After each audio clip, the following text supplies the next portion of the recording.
Before you scroll away, I want you to hear this: the season you've been waiting for, the breakthrough you've been praying about, the shift you've been hoping to see. It's already in motion. Don't quit now. Because the word I'm about to share with you might be the confirmation your heart has been searching for. So often we settle into comfort zones because they feel safe. We hold on to old habits, old relationships, and old versions of ourselves, even when we know God is calling us to step out into something new.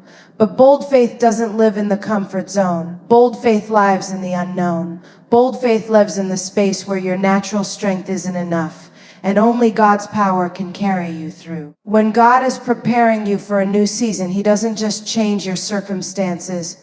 He changes you. He strengthens your spirit. He renews your mind. And He teaches you how to trust Him when nothing around you makes sense. And when you dare to believe Him, even when fear is loud, you step into the kind of faith that unlocks miracles. Living boldly in faith doesn't mean you won't feel afraid. It means you refuse to let fear make the final decision. Fear might knock at your door, but faith is the one you let in. Fear may whisper, "You can't," but faith declares, "God already has." Fear will try to shrink you, but faith will stretch you into the fullness of who God created you to be. There comes a time in every believer's life when God says, "I'm calling you higher." That's what this new season is about. It's not about what you've lost. It's about what you're about to gain. It's not about what ended. It's about what God is beginning. Living boldly in faith is saying yes to that call, even when you don't have all the details, even when the road ahead looks unclear. This new season is not just about stepping into blessings. It's about stepping into alignment. It's about living with courage, choosing trust over doubt, and walking with the confidence that God's power is greater than any obstacle. The boldness of your faith will make room for you in places your resume can't take you. It will open doors no man can shut. It will sustain you in moments when strength alone is not enough. And here's the truth: you were not created to live small, timid, or afraid. You were created to live bold, to live free, to live fully surrendered to the God who already wrote your story. This new season requires you to rise, to speak, to believe, and to step into everything He has already promised. And when you do, you'll see that His power has been with you all along, waiting for your faith to move first. Bold faith will never be found in the places where everything feels safe and predictable. Comfort zones may feel like security blankets, but they often keep us trapped in small versions of ourselves. It's easy to trust God when the bills are paid, the relationships are stable, and the path ahead is clear. But faith doesn't grow in safety. It grows when we're pushed into the unfamiliar, when we're standing in places where we can't control the outcome, and when the only thing holding us up is God's promise. Think about it. Every person God called in Scripture had to step out of what was familiar. Abraham had to leave his homeland without knowing the destination. Moses had to walk back into Egypt, a place of his pain and fear, to lead God's people. Peter had to step out of the boat onto the waves, not knowing if his feet would hold. None of these acts were comfortable. They were bold, they were risky, and they were filled with the unknown. That's where faith thrives. The comfort zone convinces you that it's safer to stay where you are than to risk moving forward. But the truth is, staying in the comfort zone is more dangerous than stepping out, because it robs you of growth, transformation, and destiny. It tricks you into thinking survival is enough when God has called you to abundance. Bold faith dares to say, "I will not settle here. I will not shrink back. I will step into the unknown because I trust the one who called me." It's in the unknown where you see the true power of God. When you don't have the resources, when you don't have the answers, when you don't have the connections, that's when you find out that God is your source. That's when His strength shows up in your weakness. That's when you realize that faith isn't about having it all figured out. It's about walking when you can't see and believing when you don't yet have the evidence. Bold faith demands that you let go of control. And that's uncomfortable because we love to know the plan. We love to see the steps. We love to have everything mapped out. But faith is not a GPS, it's a trust walk. God may give you the destination, but He rarely gives you the details.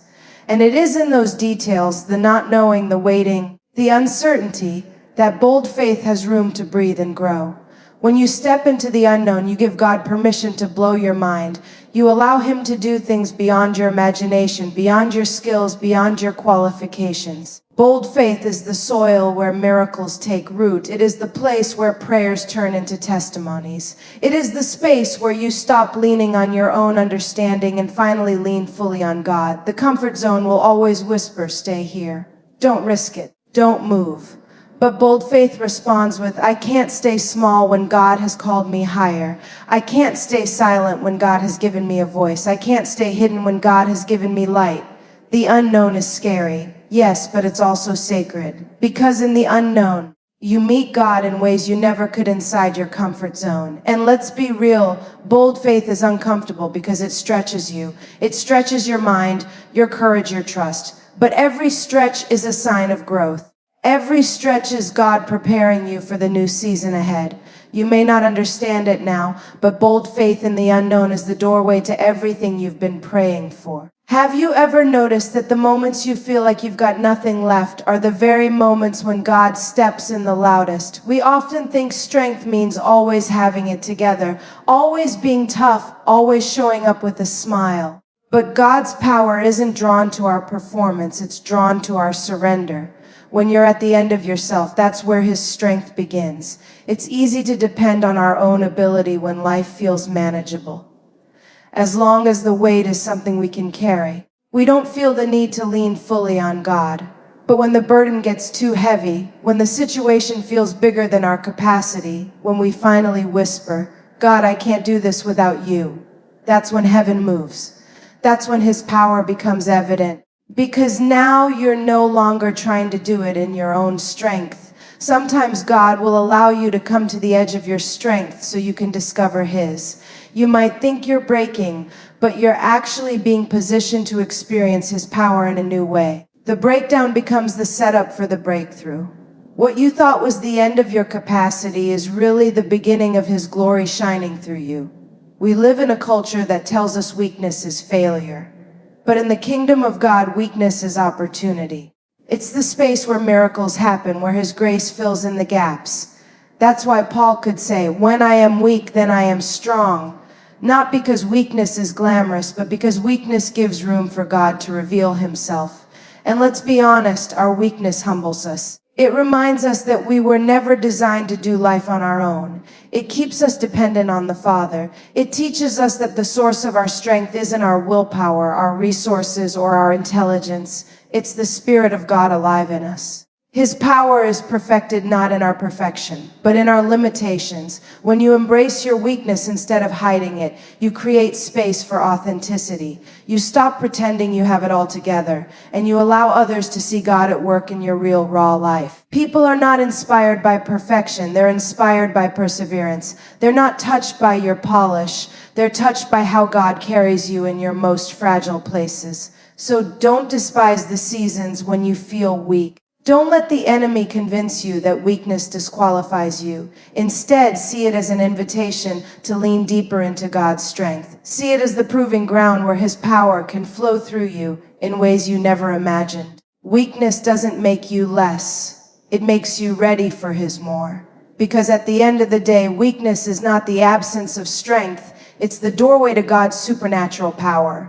It's the reminder that you're human, but you serve a limitless God. And when you stop trying to be everything, you finally allow Him to be everything for you. Faith will always pull you out of what feels safe. It doesn't whisper, "Stay where you are." It pushes you to move, to step, to risk, even when your knees are shaking. Comfort zones feel secure, but they're often cages in disguise. They keep you from discovering what God has placed on the other side of your fear. Faith calls you out, not to embarrass you, but to elevate you. The truth is, God never promised that faith would be comfortable. He promised that He would be with us. And sometimes His presence doesn't lead you into the shallow waters. It leads you out where the waves are higher, where the ground beneath your feet feels unstable. Why? Because out there, you can't rely on your own balance anymore. You have to trust Him completely. Think about it. Every person who did something powerful for God had to take a step that made no sense at first. Noah built an ark before it ever rained. Abraham left his home without knowing where he was going. Peter stepped out of a boat onto water. None of those moments were comfortable, but they were necessary because faith lives in the realm of obedience, not comfort. When you stay in your comfort zone, you might feel safe, but you'll also feel stuck. Growth doesn't happen in easy places. It happens in stretching places. That's why God will sometimes stir things up in your life, not to hurt you, but to move you.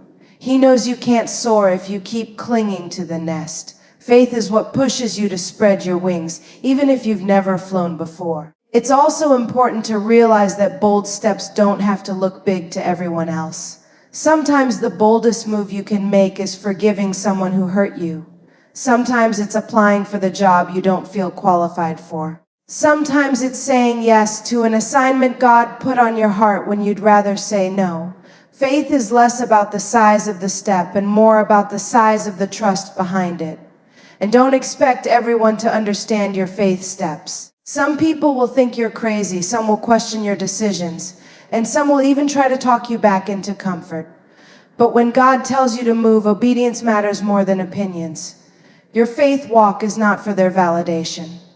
It's for His glory. When you start moving in faith, fear doesn't automatically disappear. You may still feel afraid, but courage is not the absence of fear. It's the decision to move anyway. And as you take that step, you'll realize that God has already gone ahead of you, preparing the way, opening the doors and catching you when you stumble. That's why every bold step matters. Each step out of comfort is a declaration that you trust God more than you trust your circumstances. Each step is proof that you believe His promises more than you believe your fears. Faith isn't about staying safe. It's about moving forward into the unknown, trusting that the one who called you is faithful to carry you. Your past may have chapters that you wish could be erased, but God never wastes a page. What you went through, the heartbreak, the mistakes, the regrets, the shame, those aren't markers of disqualification. They are ingredients of preparation. Every scar tells a story, and every story becomes a testimony. What you thought was breaking you down was actually building you up for where you're going. Sometimes we believe the lie that because we've fallen, we no longer have the right to stand. But grace says otherwise. Grace says that your fall is not final. Grace says that the very place you stumbled is the same place God can lift you. The enemy wants you to live trapped in guilt, but God uses that same past to create empathy, strength, and resilience in you. Think about it, some of the most powerful leaders, the strongest women, the boldest voices, they didn't get there by living perfect lives. They got there because their brokenness became a doorway to God's power. What you've survived gives you an authority that comfort could never give you. You don't just speak about hope, you embody it. You don't just talk about restoration, you've lived it. Your past isn't a prison, it's a platform. When God redeems it, He doesn't just wipe it away, He repurposes it. That failed relationship, it taught you discernment. That financial struggle, it built your faith. That season of loneliness, it deepened your dependence on Him. Every chapter you once wanted to skip is now the evidence of how far you've come. And here's the beauty. What once embarrassed you can now empower someone else. The tears you cried in secret will become the words that heal another heart in public. God doesn't only restore you for you, He restores you so that others can see what His grace can do. Your past becomes a light for someone still walking through their darkness. When you understand this, shame begins to lose its power. The enemy thrives on making you feel unworthy. But the moment you embrace that God's plan was bigger than your mistakes, you walk with a different confidence. You no longer hide your scars. You wear them as proof that you survived what was sent to destroy you. And maybe right now you still feel the weight of yesterday. Maybe you still replay the choices you wish you didn't make. But let me remind you, God already factored in your flaws when He called you. He knew about your missteps and still chose you. Your past didn't cancel your purpose. It clarified it. It sharpened your vision. It humbled your heart and it prepared your spirit. So instead of seeing your past as a disqualification, start seeing it as divine preparation. Every detour, every delay, every disappointment was molding you into who you are becoming. And while others may see your past as a reason to doubt you, God sees it as the reason you're ready.